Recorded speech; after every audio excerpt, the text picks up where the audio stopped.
Hello friends, नमस्कार। आप कैसे हैं? मैं doctor Girish Gupta, senior endoscopic spine surgeon from Raman ji hospital, Jagatpura, Jaipur. तो दोस्तों, अभी हमने एक वीडियो डाला था जिसमें हमने आपको एंडोस्कोपिक स्पाइन सर्जरी के बारे में समझाया कि कितनी तरह की स्पाइन सर्जरी, एंडोस्कोपिक सर्जरीज होती हैं। तो उनमें से एक टॉपिक पे आज हम वापस बात करेंगे कि ट्रांसफोरामिनल एंडोस्कोपिक सर्जरीज, उसके क्या अपने अलग फायदे हैं जो बाकी और दूसरी सर्जरीज से या और दूसरी एंडोस्कोपिक स्पाइन सर्जरीज से उसको बिल्कुल डिफरेंट बना। तो दोस्तों, सबसे बड़ा फायदा तो ये है कि जैसे मैंने प्रीवियस वीडियो में भी बताया कि ये लोकल एनेस्थीसिया के अंदर ये सर्जरी की जा सकती है।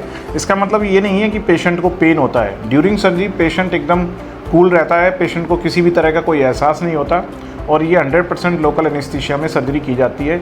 जिससे क्या फ़ायदा होता है कि पेशेंट को एक तो कोमोर्बिड फैक्टर्स, जैसा मैं प्रीवियस वीडियो में बताया कि किसी पेशेंट को किसी वजह से जनरल एनेस्थीसिया नहीं दिया जा रहा है, तो उन पेशेंट्स के लिए बहुत बड़ा वरदान है। दूसरा क्या होता है कि लोकल एनेस्थीसिया में सर्जरी होने की वजह से पेशेंट को हम सर्जरी के 10 से 15 मिनट बाद ही चला दिया जाता है।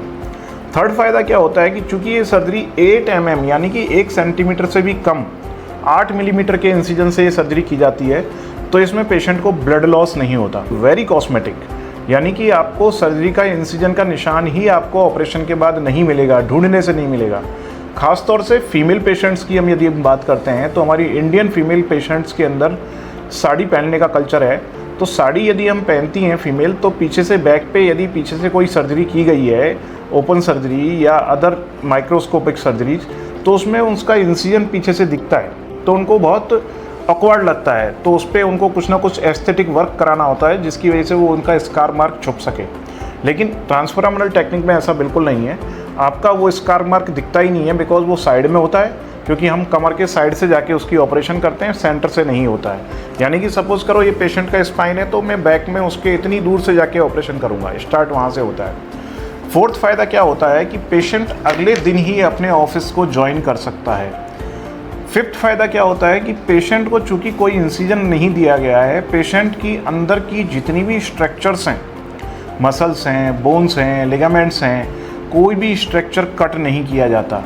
इसमें जो हम एंट्री करते हैं वो मसल्स को डायलेट करते हुए, एक डायलेटर होता है, उससे हम डायलेट करते हुए अंदर स्पाइन के अंदर तक पहुंचते हैं। और सबसे बड़ा फ़ायदा इसका ये है कि पेशेंट का जो डिस्क है, जैसा भगवान ने हमको डिस्क बनाया था, इस डिस्क का स्ट्रक्चर मैंने एक अलग वीडियो में कवर किया है कि उसमें एक बाहर की तरफ छिलका होता है, अंदर की तरफ एक नट टाइप होता है, यानी मैंगो टाइप होती है।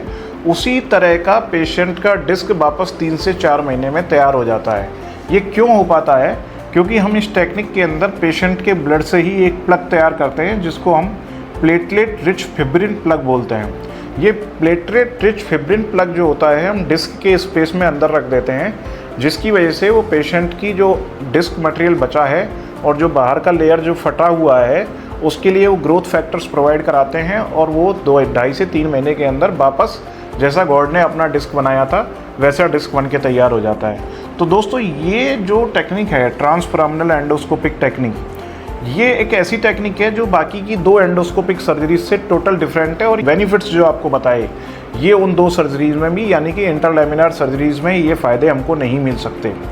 एक सबसे बड़ा पॉइंट मैं आपको बताता हूँ जो मेडिकली है, इसमें किसी भी तरह का डिस्क हर्निएशन हो, यानी कि आपका साइड में हो, सेंटर में हो या साइड और सेंटर के बीच में हो, जिसको हम बोलते हैं central, paracentral, foraminal and extra foraminal, ये चारों तरह के डिस्क हर्निएशन में काम में ली जा सकती है। इसी तरीके से डिस्क कई बार ऊपर जाता है, कई बार नीचे जाता है, यानी कि अप माइग्रेटेड और डाउन माइग्रेटेड। इस तरह की सभी तरह के डिस्क हर्निएशन में ये सर्जरी बहुत अच्छी होती है।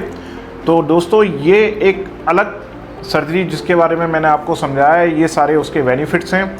हम फिर किसी वीडियो में आपको 2 अदर सर्जरी जिनकी हम बात करते हैं, PSLD एंडोस्कोपिक स्पाइन सर्जरी, उसके बेनिफिट्स भी मैं आपको बताऊंगा। धन्यवाद दोस्तों।